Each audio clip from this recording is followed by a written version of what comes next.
Ja garantujem svojom imovinom da su oscilacije elastičnog klatna efikasnije od rotacija. Evo, to ću prikazati dva elastična klatna i prikazat ću jedan oblik rotacija.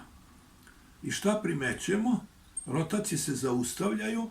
Sad, ko dokaže suprotno, dobija svu svoju imovinu kojom ja garantujem da su oscilacije efikasnije od rotacija.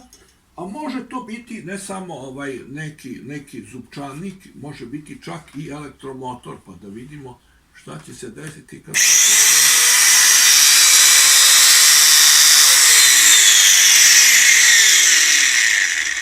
Sada smo uključili inicijalnu energiju koja je 1000 puta veća nego što je uloženo kod oscilacije klatna i 1000 puta duže se klatno održava u kretanju. Znači, 1000 puta 1000. Imamo, eto, izvesnu razliku. Znači, imamo dvostepeni oscilator sa opterećenjem na izlazu, novi model, koji prikazuje prednost oscilacija sa elastičnom strukturom i niskom cenom celog uređaja.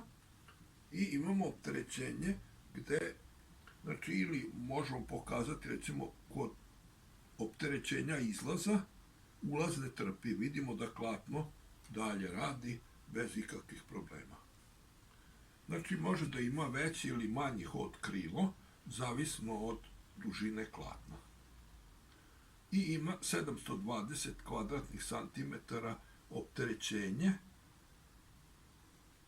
putem otpora vazduha i promene kretanja, na izmenično kretanje. Znači, to bi bilo prednost oscilacija u odnosu na rotacije. I ima praktičnu primjenu. Znači, radi uređaj sa opterećenjem.